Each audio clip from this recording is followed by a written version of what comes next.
اسماعیل بن محمد بن سعد بن ابی وقاص اپنے والد سے اور ان کے دادا سے روایت کرتے ہیں کہ ایک آدمی نبی اکرم صلی اللہ علیہ وآلہ وسلم کے پاس آیا اور کہنے لگا، یا رسول اللہ صلی اللہ علیہ وآلہ وسلم، مجھے کوئی مختصر نصیحت فرما دیجئے۔ نبی اکرم صلی اللہ علیہ وآلہ وسلم نے اس کو فرمایا، جو کچھ لوگوں کے ہاتھ میں ہے اس سے مایوس ہو جا، طمع سے بچ کر رہ، کیونکہ اس سے فوراً فقر آتا ہے۔ نماز اس طرح ادا کر جیسے یہ نماز تیری زندگی کی آخری نماز ہے، اور تو جس چیز کی معذرت کرتا ہے پھر اس سے بچ کر رہ۔ حضرت عمرو بن العاص رضی اللہ تعالیٰ عنہ نے مصر میں لوگوں کو خطبہ دیتے ہوئے فرمایا، ہدایت وہی ہے جو تمہارے نبی نے تمہیں دی ہے، اور حضور صلی اللہ علیہ وآلہ وسلم دنیا سے بے نیاز تھے، جبکہ تم لوگ دنیا کے بہت دل دادا ہو۔ حضرت عطیہ رضی اللہ تعالیٰ عنہ فرماتے ہیں کہ میں نبی اکرم صلی اللہ علیہ وآلہ وسلم کی بارگاہ میں حاضر ہوا۔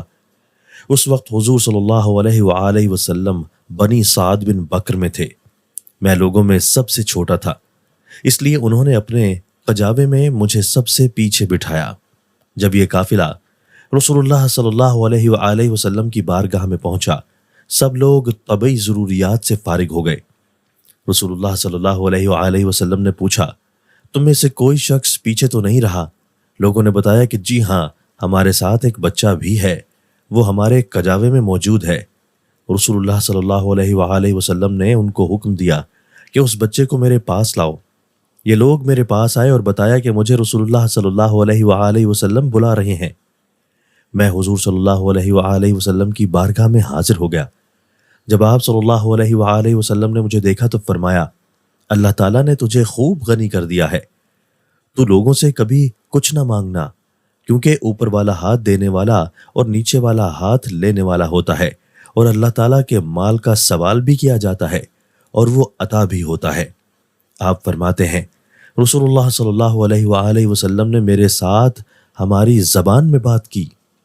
حضرت معقل بن یسار رضی اللہ تعالیٰ عنہ فرماتے ہیں کہ رسول اللہ صلی اللہ علیہ وآلہ وسلم نے ارشاد فرمایا، تمہارا رب تبارک و تعالیٰ فرماتا ہے، اے ابن آدم، تو میری عبادت کے لیے فارغ ہو جا، میں تیرا دل غنی سے بھر دوں گا اور تیرے ہاتھ رزق سے بھر دوں گا۔